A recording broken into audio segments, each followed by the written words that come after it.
structured water is a term that's been applied to a different form of water as what you call bulk water, what we're all used to. The difference in water is not new to Native Americans or ancient cultures at all. It's highly referenced. It's very important, as we just discussed, as a fundamental life pattern or storage of life energy. So because of the bulk water that we use and how it is distributed, this water is, normal natural structure is taken apart through motion triggers, which motion is a vibration. Structure can occur through vibration, sound, light, electromagnetics, all forms of changes in pressure is the easiest way to put it for higher and lower, whether it's a vacuum or pressure application. So structured water in particular through this unit comes about by emulating natural flow, and water in a river that's not over-contaminated is structured water by nature's style.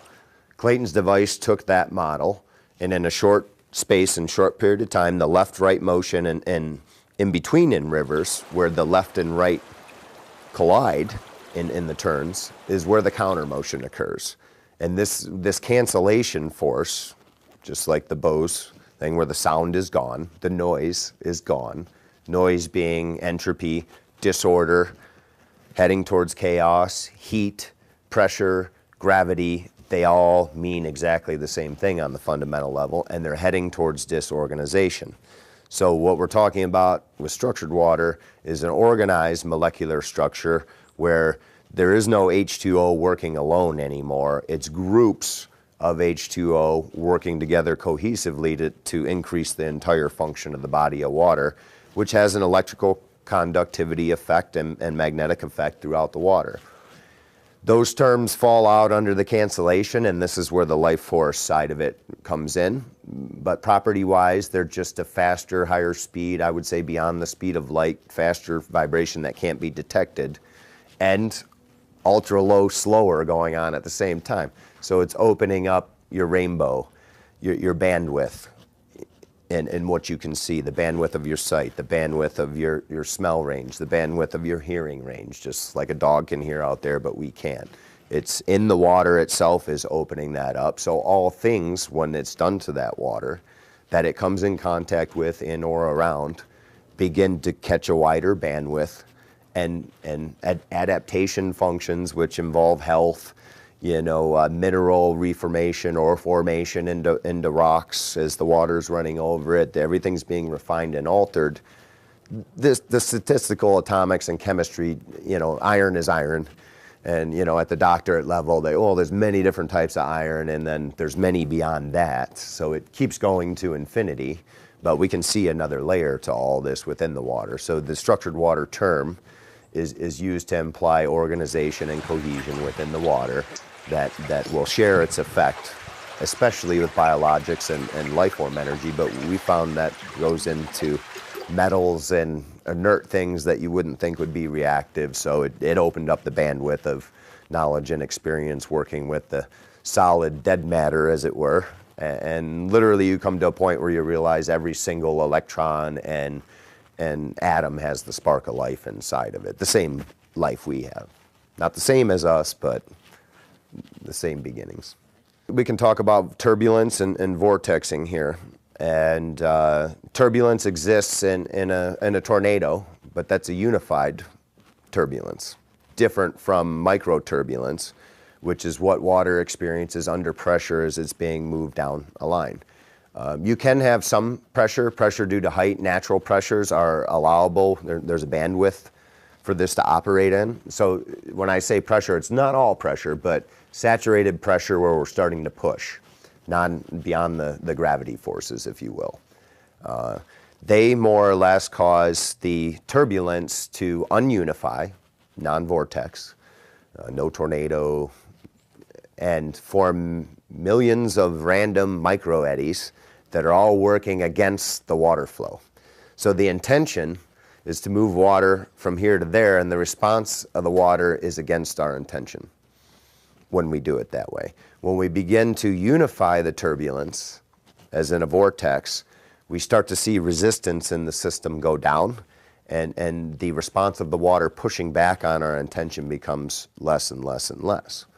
So if we get to a spot where we understand the vibrations and the rhythms and the shapes of the water in its container as we're using it and moving it, and match up with that, we see that the resistance can go to 0 or less than 0 for short periods of times, and some inventions and some claims and some experiences quite a long time that water can flow uphill. There's a few places in the world that do this, and it requires all of our science, the incorporation of it, to explain that.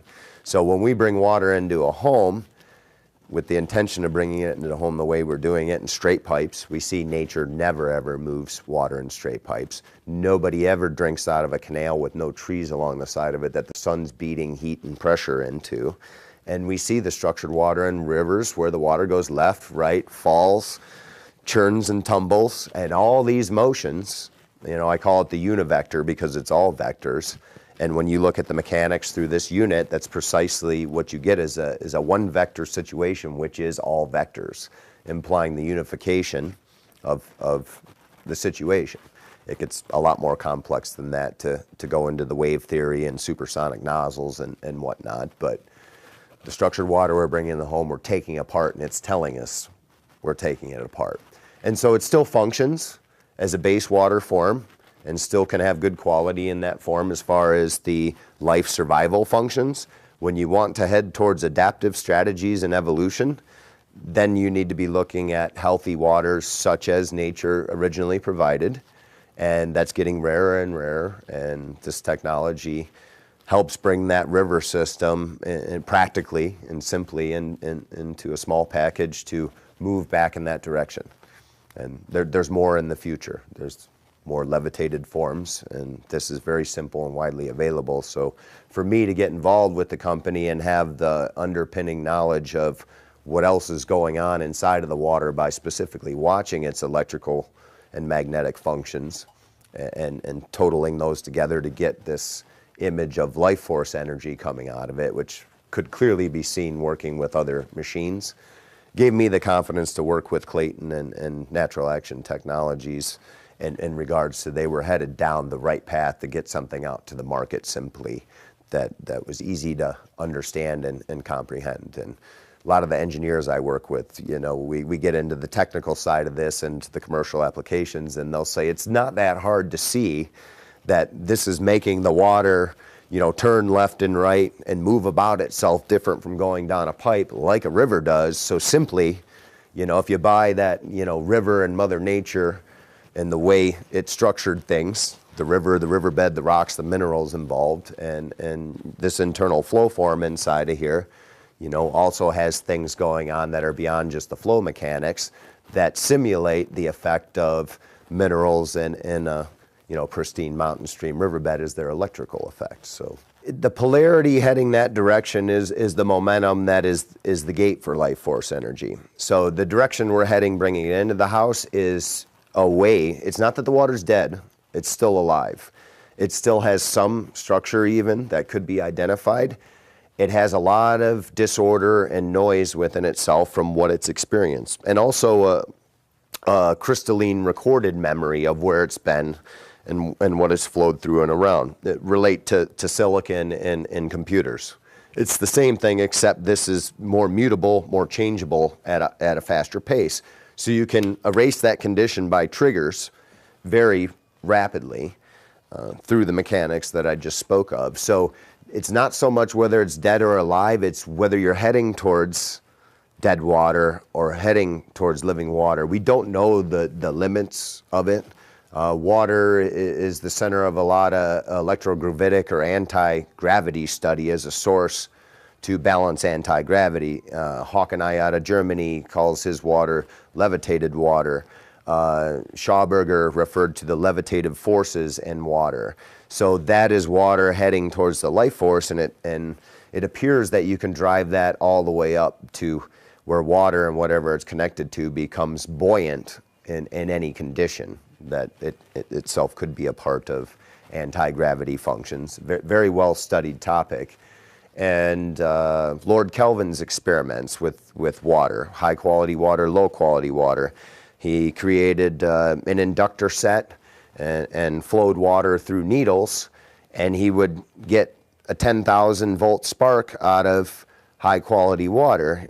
Higher quality water, he could get a 100,000 volt spark out of. This dead water would not spark. So one of the earliest devices would be transforming life force energy into electrical energy as a witness.